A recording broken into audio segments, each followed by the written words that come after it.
again. got count no more. One, It's two. Hold You ain't up, even hold got up. count. Let's do it. Let's do this shit again. A 1, 2, 3, 4, 5, 6. I counted 6 wins where this nigga played double-digit minutes, where he played 10 minutes or more.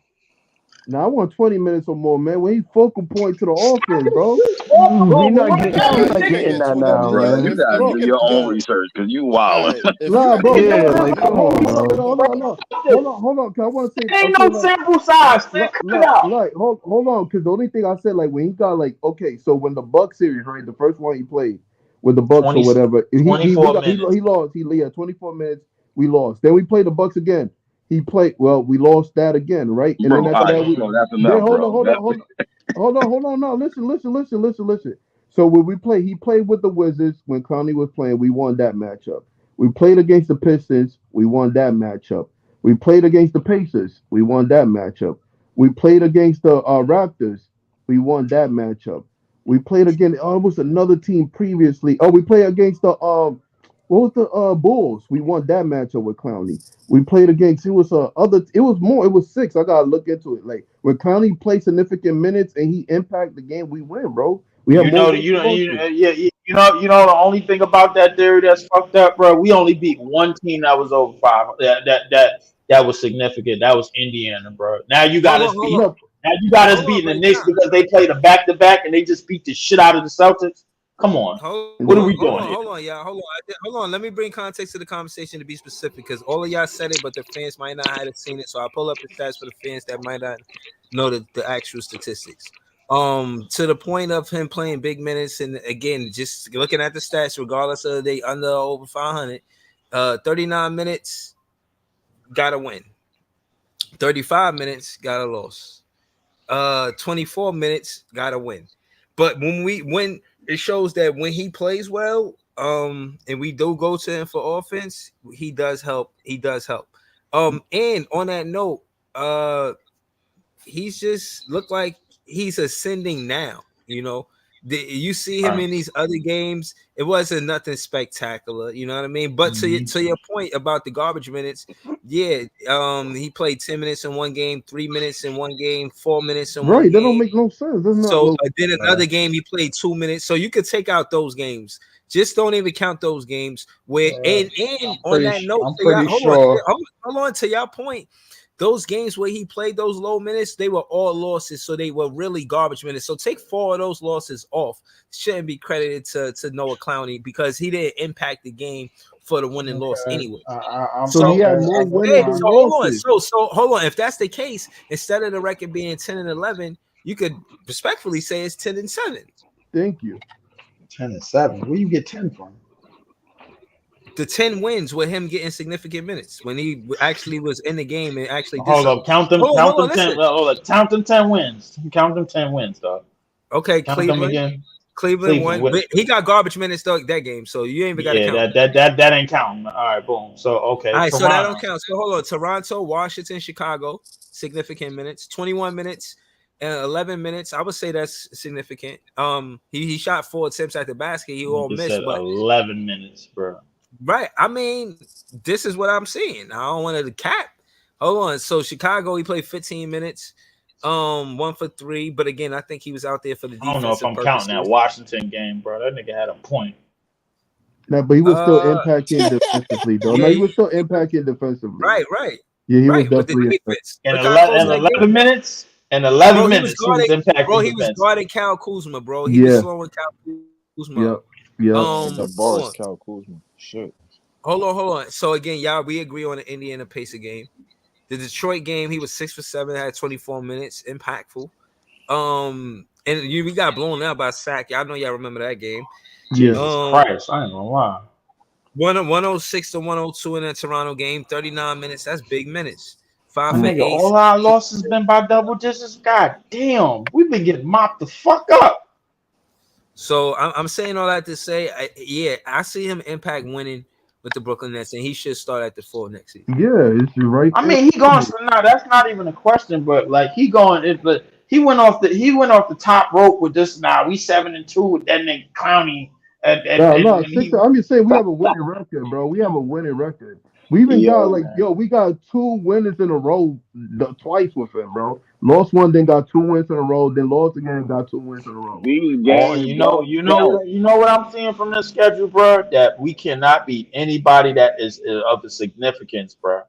That Bro, we beat can't. we beat the Bulls. Yo, come on, man. That's Woo! no, Nigga, the bro, Bulls is ass. No, bro. no, no. Yeah, The come on, Bulls bro. wanted that game. The Bulls Yeah, and wanted that's that what I'm game. saying. That don't make come on. That's a playing Bro, team. That y'all shit so don't unfair, count. bro, with these split things, That's bro. a playing team. Nigga, that shit Bro, don't that can't. count. And not Yes, it only do. that, hold on. Not only The that, only bro. one we Not win only was that, against hold on. Indiana. Look, your Once we arguments got are flawed. eliminated from the playoffs, none of these games count, bro. Hold on. This is why your Exactly. argument. Hold on, bro. Hold I knew on, y'all bro. niggas was Hold gonna on, do bro. some Hold on, bullshit tonight, bro. bro. I Hold knew on, bro. Listen. Hold on, William. Yo, you know that William was hooping. Yo, William was hooping in the Bulls. Hold on, bro. The Bulls been hooping lately. When we beat them, they've been hooping lately. Not only that, the Wizards had a winning streak and we beat them. The Oh Pacers, my bro. god. No, You hold Talk to him, really Ivan. on. These Talk to games him. don't matter, bro. you really Hold spent on. time in Let this me shit, bro. Let me I can't. finish. Yo, can I finish, bro? Can I Niggas hold Chill, on, easy. Games don't matter, bro. I'm Hold using hold on, bro. I'm using Talk to him, Ivan. I'm using why I think this way though. I'm giving y'all my logic to this. Not only that, every time the Brooklyn Nets lose in the fourth quarter, we barely come back. We came back twice, thanks to Clowney with his defense, bro. Yo, Yeah, so come And on that now, was bro. only in the Toronto game, bro. Like, come Bro, he on, did bro. it Like, last we night. know it. He did it, bro, with the other team as The well, Bucks, bro. the Bucks. Listen, He did it with the Pistons hold too. on, wait a He minute, did it with wait the a minute, Pistons too. Y'all forgot wait. he did that block? And that's what I said. The Toronto game from last game, bro. And the But go Pistons back, too. go The Pistons too. He came back and blocked it. He okay, ran fine. The back on Pistons. defense and blocked it. He's We won the fourth oh quarter. my. Bro, the He's Pacers Yo, Big too. Dog Hunt said got Ivan it. You cooking. got it, bro. Ivan? no, Yeah, bro. We did it with the Pacers Don't too. gas this And up, now, Breezy. Do not gas this up, bro. Ivan cooking. What you And talking let me about? say this. Hold on. Guys Let me want to say this. grab it on the grill. Hold on, bro. And let me say this. Hold on. Bro, Let him smoke. bro, and this is the thing too. The thing that caught my attention too that y'all keep on forgetting, bro. The Bucks game, we was beating them in the Bucks game. Guess what happened? We put Mikal Bridges and took Clowney out, and we lost. Do y'all forget that? And that's all I'm saying, bro. That's all I'm saying. It got evidence that he impact winning. You got evidence, bro, that it could end up in a loss, bro. Like if that nigga, Bro, come on, bro. when's the last time we came back from a lead in the fourth quarter, bro?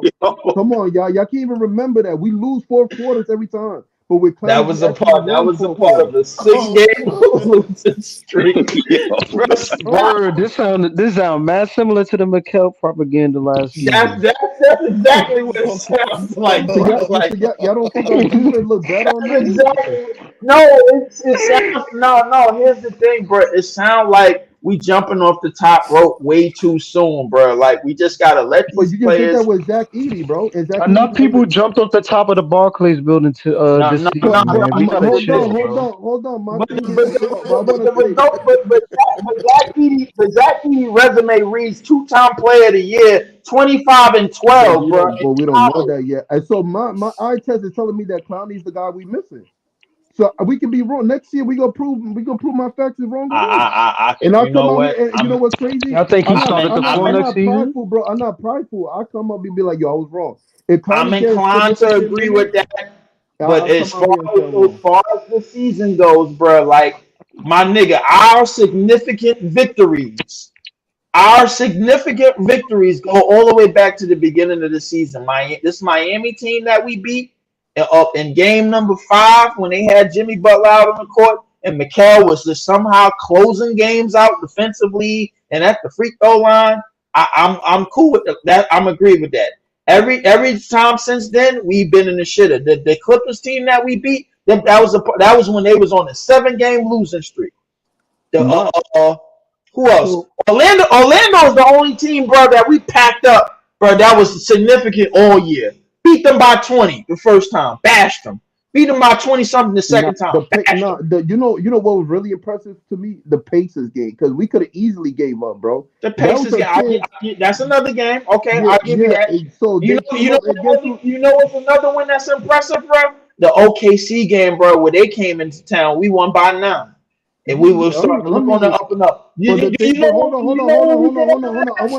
what we did after that? Hold on, Lee, I gotta get to the comedy part of it. Lee, I gotta get to the comedy part of this so everybody can laugh. Yo, Lee, I want to say this though. I want to say this. Hold on. The reason, hold on. Lee. I'm backing up. Yo, I want to back up my point, yo, with the thing. The reason why I think, okay, with the Clowney thing, the reason why I like the Clowney 5 out, bro, and I'm trying to explain this to y'all because you can't cheat off of nobody, bro. When we have Ben Simmons, people will leave Ben Simmons open. We always have a player, bro, that couldn't attack on the offensive end. So teams would scheme on us, be like, we don't got to guard Ben Simmons. We don't got to guard Claxton. So, yo, we don't got to guard even Sharp. But when Clowney is there, you see them, they take it. Now they respect Clowney game. They're running him out the 3. That's what I'm saying, bro. That everybody got to keep the defense modest because we have so many offensive threat. It's refreshing, bro. That's why I like seeing it. Listen, it is refreshing, but it's going to get us a refreshing loss in the process, bro. So, like I said, bro, the thing is with Ben Simmons, I mean, if y'all like, they're going to get us a fucking loss. Hold on, bro. If you want players just in the dunking spot all day, I like what I see so far with Clowney. Like I want players that's dominant, nigga. That's what I want, bro. I think Zack Edey. I think Zack Edey just a better Zumba. Advantage. I know. No, he's not. No, that's a lie. That's a lie. I know that's what you think, but you're wrong, bro. But you're gonna be proven wrong. One person crashing out over Edey. One person crashing out over Clowney. Time will tell who's right. Time will tell who's right, bro. Bomber cars tonight, yo. Yo, a lot of people crashing out tonight, yo. You said it's a bomb car tonight. Yo, listen, bro. Listen. I agree with everything that you said about Clowney, bro. Like, listen, but at the same time, bro, Clowney, that factor alone is not moving the needle from an ass whooping. Hold on, y'all. Y'all gotta see. Hold on, now I don't mean to be rude. I'm not trying to intervene. You know how we have a conversation. You know, but we got a super chat. I got a super chat from Jack City. He said $5.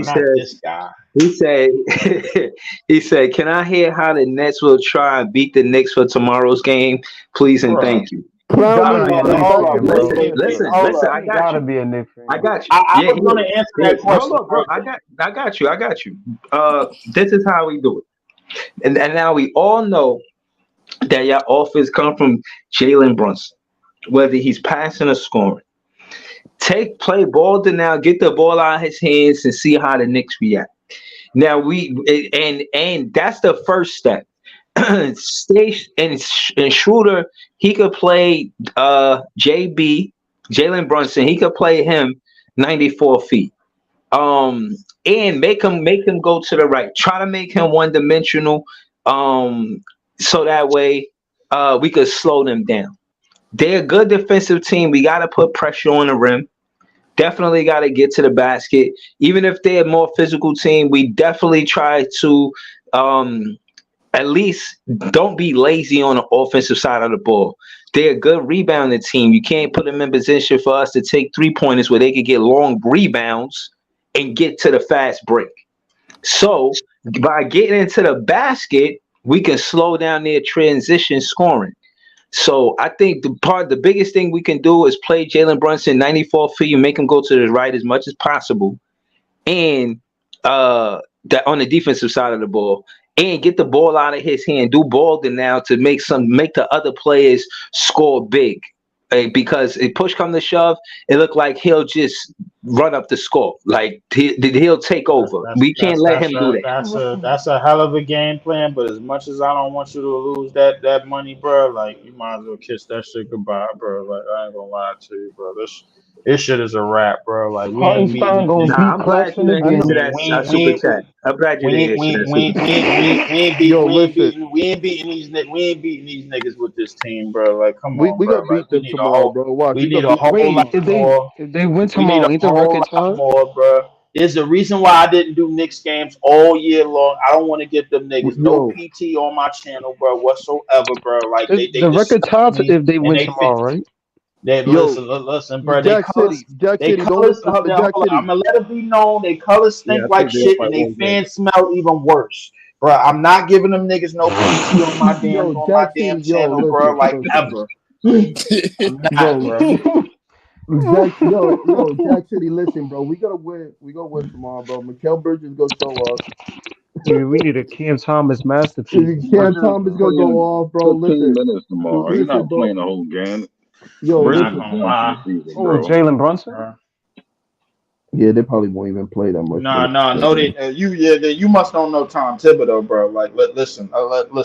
Allow me to reintroduce him to y'all. His name is Tom Thibodeau. He's a fucking nut, bro. He plays niggas for 40-something minutes, bro, for no goddamn reason, bro. Like for heart purposes, Right, bro. Like, he like the reason why Rose got injured. Exactly. Just look at that shit. Yeah, about to get swept. Well, listen, hey, I guess it's gonna be a broom in there, bro. Like, listen, Jack, Jay, Nah, we win whatever you want to call y'all, whatever y'all niggas want to call yourselves, bro. Enjoy it, bro. Like that team in Manhattan gets no PT on my channel, as I said before, bro.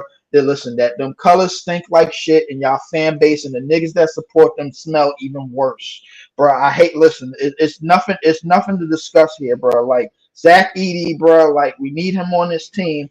But look, come high hell water, bro. We need that nigga on this team, bro, and that's the end of it, bro. Like it's just that simple. I like Clax, bro, but I'm not losing sleep if he goes to sign with Memphis. I'm not losing sleep, bro. Like if Mikal just wake up one day, bro, and get back to playing the 3-and-D role that he was playing with Phoenix, bro. Like that's gonna support what I'm doing. Be too busy flirting with Josh Hart, man. You see, I'm not. Listen, I'm not losing sleep of us not getting Donovan Mitchell. What I'm focused on is us building a team, a unit, an identity, a structure, a strategy, bro, a pace, a system, bro, that we want to run. That includes Cam Thomas, that includes Noah Clowney, includes Wilson, includes Wofford becoming more better at what they already done and enhancing a lot of the things that they were going to become better at. That's what I'm more focused on. Hold on, we heard your Leaf thoughts on that, but what about Iceman? Iceman, what's your thoughts on what direction that should go? Man, go get a big gun, man. Whatever you got to trade it. Go get a big gun.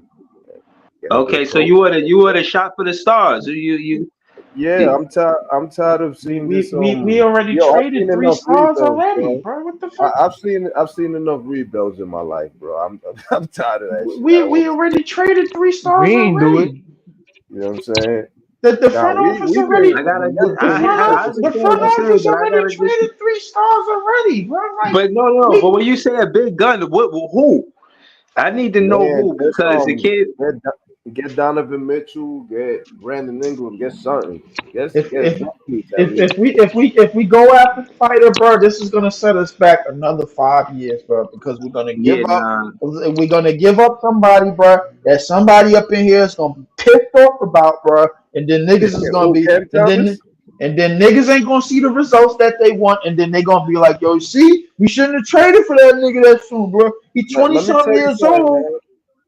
Sean Marks already came in rebuilding, right? He's not gonna go back and do that again, man. He's just gonna keep retooling.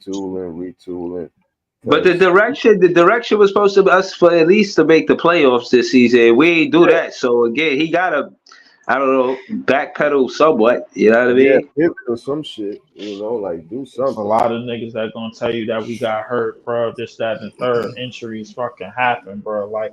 The opportunity is there, bro, to get a good piece. Do it, man. Fuck it. I already told niggas what to do. If they listen to me, they wouldn't be in the shitter that they in right now, bro. Like, I don't know how many times I gotta repeat it, bro. You need the players that have significant advantages, bro, out of the gate, bro. Like, and listen, I'm not even gonna say names no more, bro, because the players' names I'm saying. Niggas don't respect their archetypes, and niggas don't respect what they could bring on the NBA court until they actually see it get done. When they go on another team and they start cooking us, bro, like then niggas gonna see. Then niggas gonna see, like, yo, that nigga Leaf is right about that nigga, bro. Like, we should have signed him. Duh.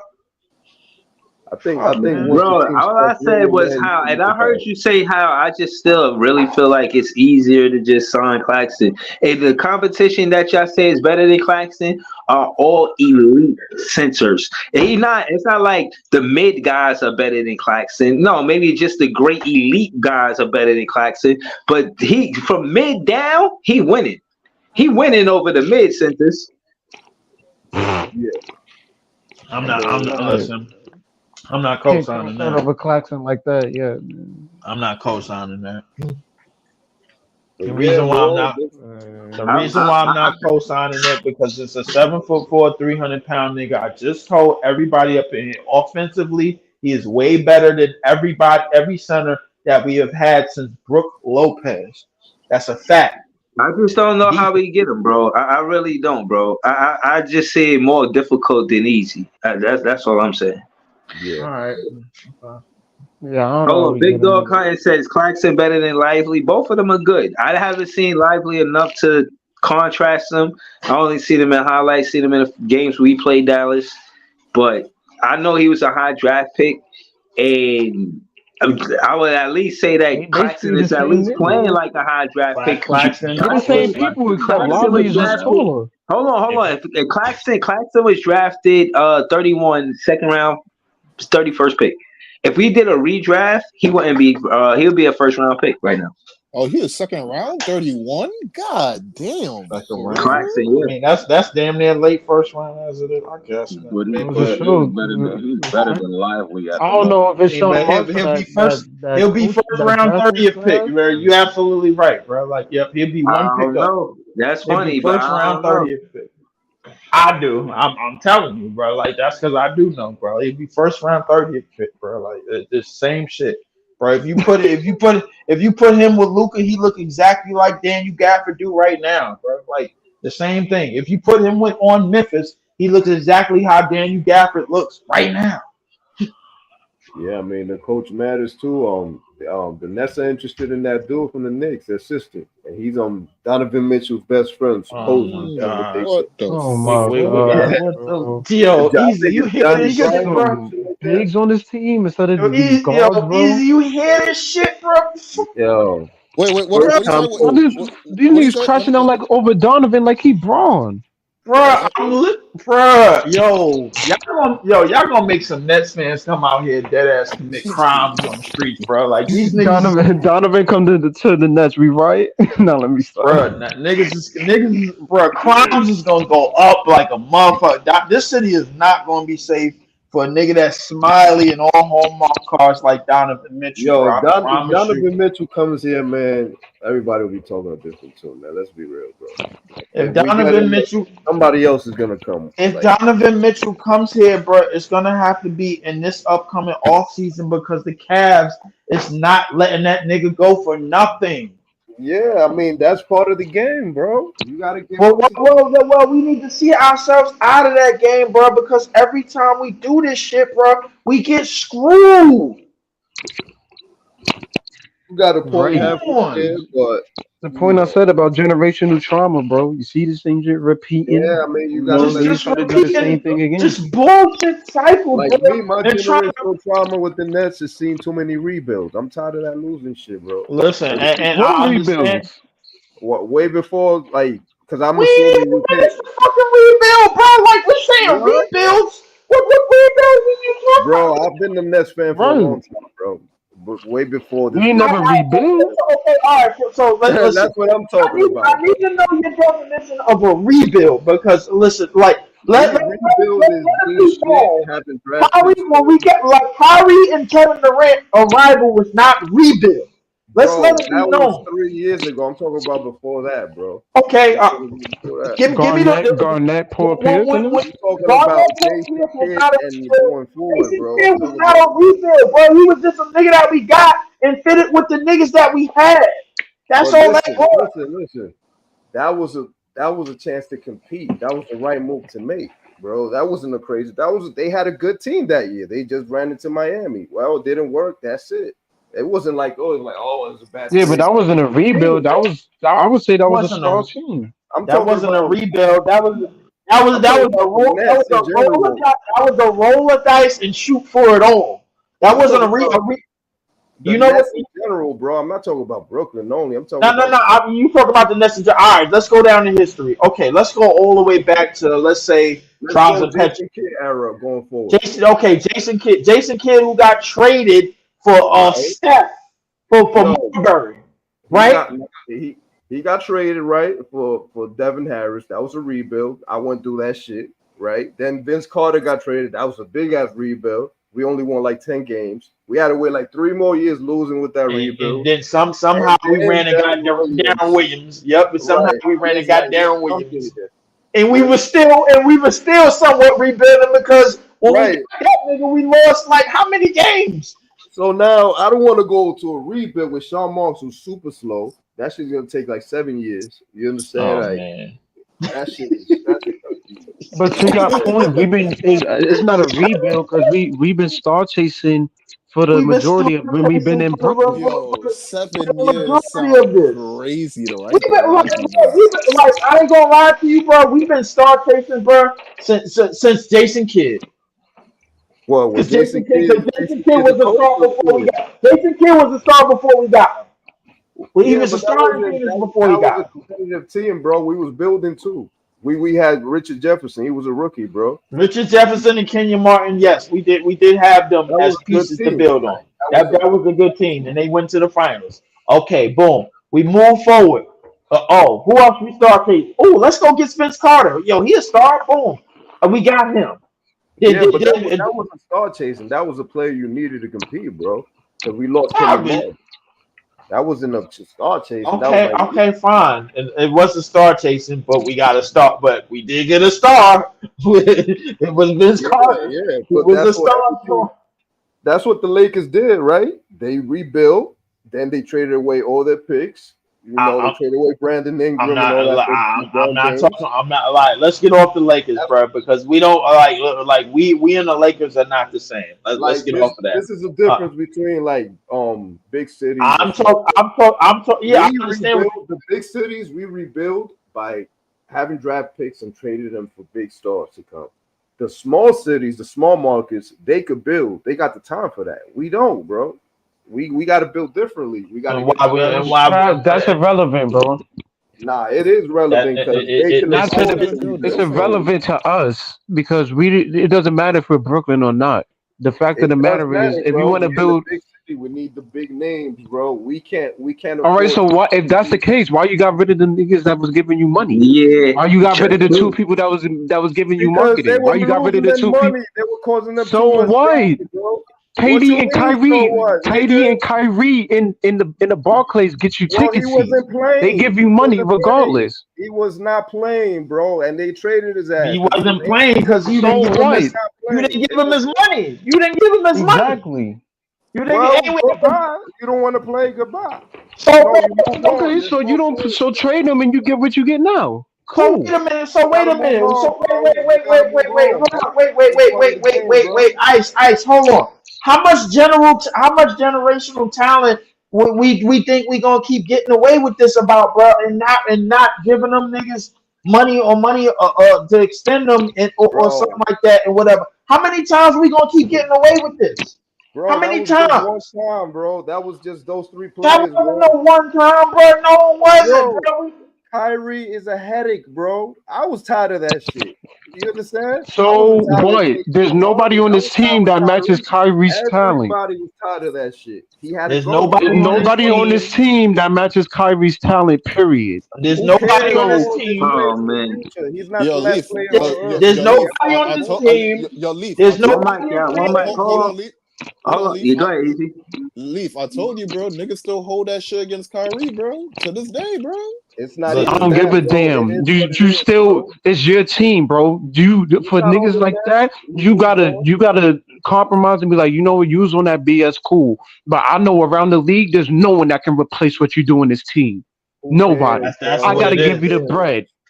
That's what it is. It doesn't matter. I don't care about that vaccine or that other shit going on.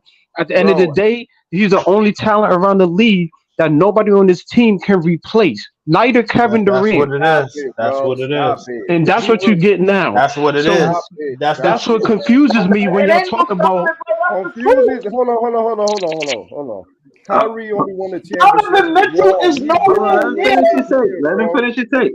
Go ahead. What you saying? Y'all acting like Kyrie is Jesus Christ, bro. He moved on. That's it. Other players come along. Y'all still heard about it. Let it go, bro. Oh my Nobody God. heard about it. Nobody heard about it. But you got what you get now. I'm not. Hold on. Wait. Let him finish his talking point. Let him finish his talking point. Like, Go finish your talking point. Like, bro, y'all gotta let this Kyrie, yo, that shit happen. That's part of the NBA, bro. You get good players, they leave. That's it. Move on. There's other players that could. You see that generational talent in 2025 in the free agency class? Not even the draft class. You see that. We don't have a pick in that draft. We have no pick in that draft. Are we gonna get any of that? Are we gonna get any of that? No, so that play is irrelevant. I'm not thinking like that. I'm not thinking like, yo, it's over. It's over for the franchise. All right, but we have no picks in the 2028, so that point is irrelevant. Bro, unless you making moves to get, unless you making moves, if that was the case, then why not make the trade with Houston then? Bro, One mic. I'm not talking about 2028 draft. I'm talking about 2025 free agency. 2025. We have no picks in 2025. Bro, you don't need picks to sign plays. You just talked about the draft. We talking what picks about do we have in the draft in 2025? I'm talking to listen. Let me break it down to you. Who's the free agent? Let him break it down. Go ahead. Break it down. Let me break it down to you because he thinks that the only way to improve is through the draft, right? What I'm saying is, yo, mute up if you're not talking, because that. Come on. The class of 2025 is as good as the class of free agency of 2025. Have you seen the class of free agency of 2025, or you just thinking about the draft? You could build both. I've seen the class of 2025. That's not my point. That's not my point. To go through the draft and do that shit there, because we don't have that. You understand? It's not like the class of 2025 free agency is 30-year-olds. These is dudes in their prime right now. These is Brandon Ingrams of the world. Look at that list. You telling me we're gonna strike out on all that just because Kyrie left? Man, the niggas ain't thinking about that shit. That's not what I'm all of that was not the point I was making. The point I was making was if it's about, because for what everybody's been telling me, if it's about bread, according to what everybody's been telling me, yo, it's a business. It's not just about the players. You got to think about the team. You got to think about how sign them making money. You got to make about how they making marketing, how they going to get butts in these seats. Cool. If that's the case, why get rid of the two people that was giving you all of that? I'm not against your point. I'm not against your. Wait, hold on. I'm not against your point. Cool. That doesn't mean it's going to pan out. I'm not against your point that this 2025 is talent in the draft and the free agency. I agree with that. There is talent that you can get in there.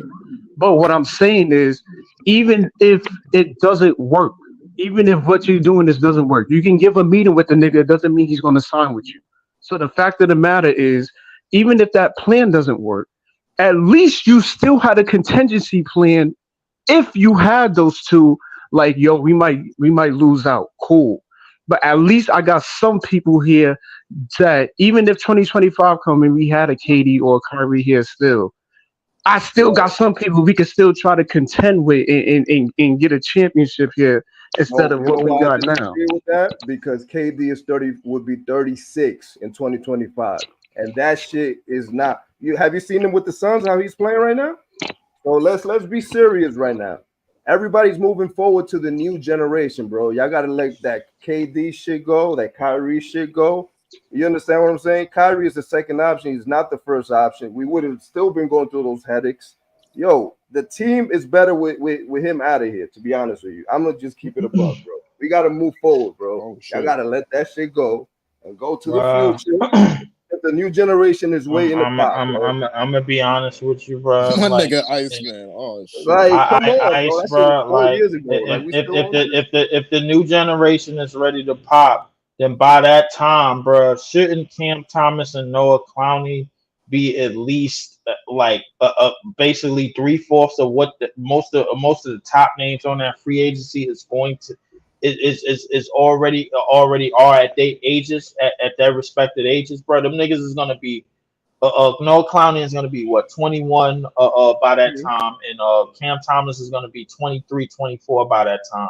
Should Cam Thomas and Noah Clowney not be on this team? Should they not be respectfully, bro? Like at least on the same level as a lot of those names on that list. If if we banking on 2 years from now, if we banking on a 2025 free agency, bro. Shouldn't the players on this team be up to par to the point where we don't even have to dig for all of that talent? Should they be? Because I think they should be. That's just my opinion, bro. But I mean, when you have a treasure chest open for you, you think Sean Moss? Me as a GM, I'm like, bro, I'm gonna go into that treasure chest. I'm gonna get something out of there, bro. You understand? That's just me, man. I'm not gonna think on negative. Oh, we're not gonna get anybody. Somebody's coming to New York, bro. Somebody's coming to New York. That's just my opinion, but it is what it is, man. Yeah. Now, listen, don't bank everything on. I just want to say I respect your opinion, bro, and I don't want y'all to feel like that we all gotta agree, bro. We're gonna disagree. That's fine. Yeah. As long as we ain't disrespectful, we good. Hold on, I just want to say, a kid named Jay said this man is speaking facts. Hindsight is 2020. Brooklyn made the right choice getting rid of the headache that is Kyrie. Is looking good in Dallas now, but give it a year or two. Now that being said. I think to the talking point of moving on, we gotta move forward. But again, man, regardless of what other teams do to get better, I've seen success in the Nets focusing on their draft picks. I don't see free agents respecting the Brooklyn Nets culture like they want to stay here. They want to get the bag and they kind of want to move around after that. But no, there hasn't any shown from the recent history shown me that there's no free agent that want to get serious about staying here. Even with Mikal Bridges having an opportunity, him and Kim Johnson being a 1 and 2 guy, you see Mikal Bridges make commercials like he did. It's like you're not even serious about being the face of the franchise. But I think we get that more from a drafted player by the Nets than a free agent. So I agree with some of what Iceman said, but not everything. Right. To your point, Breezy, you said, and we said a couple of pods ago, free agency is not always guaranteed, as opposed to a draft class where whoever you get, they got to play for you. Is no, oh, I'm not playing, I'm sitting on the bench, They got to play. So free agency is kind of a risk with both to somebody to play devil's advocate, because you don't know the talent that you're gonna pick. You don't know if they're gonna turn out to be a superstar. You don't know if they're gonna turn out to be a star. You don't know. It's basically a gamble with that too. But you would rather take the gamble in the draft where it's a player that you can hone or whatever, as compared to Breezy point, a free agent who they just want the money. They don't really care about the culture or I want a championship. They just want to get paid. So right. I can see both sides. That's why. All right, so I mean, just to make I think it's a bigger gamble with the draft because you're wasting more time trying to wait for somebody to pop, as opposed to a free agent is not even necessary. You could trade, and they're under your command. You understand? It's not them necessarily chasing a bag. As like, for example, Donovan Mitchell right now. You're trading for him. Yes, he's a free agent, but you have that option of having him there. You understand what I'm saying? And he's going to want to sign. It's not like he's going to be here and be like, nah, I'm good. Let me go to a small market. Let me go somewhere else. I mean, it could go wrong, but I'm taking that chance. I'm taking it. You understand? Like, yeah, I bet again. But my thing is, I wouldn't take it based off of KD, Kyrie, and Harden came here, paid. And again, the business side is you paying big money to these players. Even if you're not giving them the extension, you still got to take on the contract that they come with. You know what I'm saying? So by doing that and only having second round success out of 4 seasons, that's a disappointment. So I'm saying that to say, as a business on a business side, you look at the contracts coming out the draft, the rookie contracts. Those are the ones that you should be doing business with, because that's where you could, you know what I mean, find your return. You could at least get something off of your return, like, oh, all right, we were productive based on what the contract was. And you gotta consider the productivity to the contract. I mean, this is why we so mad at Ben Simmons. And this is why we can't get him off the books. It's not like he was getting the vet minimum. If he was getting the vet minimum, he would have been gone. We would have just cut him. And to add to that, Breezy, sometimes in the draft, you're right, it is a risk. But I'm only speaking to lottery picks 1 through 10 or whatever. Shout out to Sean Marks for what he did with Cam Thomas and them. But if we're being realistic, the top of the top, the elite of the elite, it depends on the talent. But if you really think about it, most of the draft picks, if you look at Orlando, Paolo was the #1 draft pick. They was close to a playing team last year, and now they in the playoffs this year. If you look at Anthony Edwards, it didn't take them that long for Anthony Edwards to go to what he was, because he was a first-round pick. He has immense talent. Paolo has immense talent. Wemby, even though they trashed this year, you can already tell the GOAT status on Wemby. He gonna be something. So in terms of the draft talent, from 1 to 10, I can't say much about, the second rounders or whatever.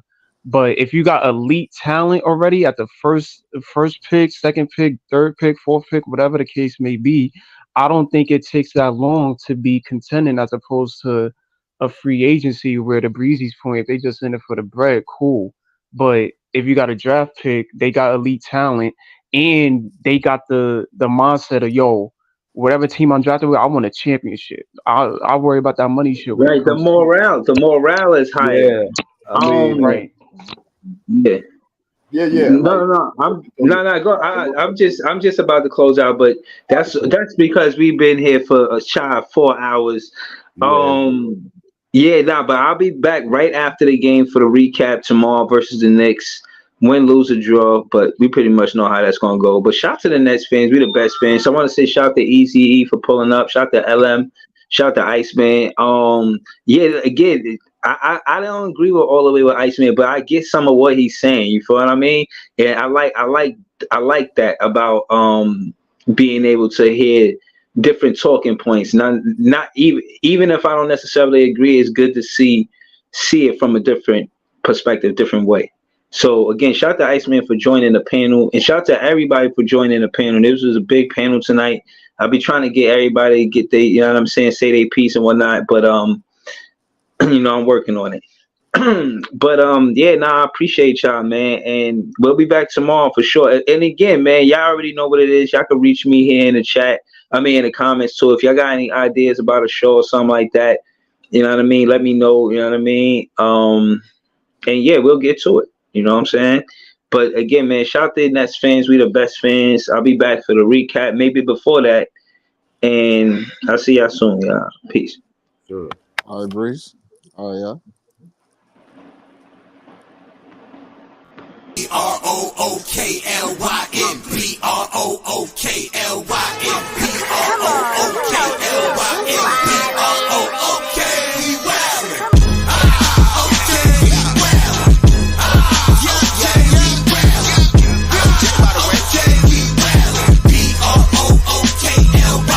Back in the day, J Kid was the man, boy. Put the team on his back.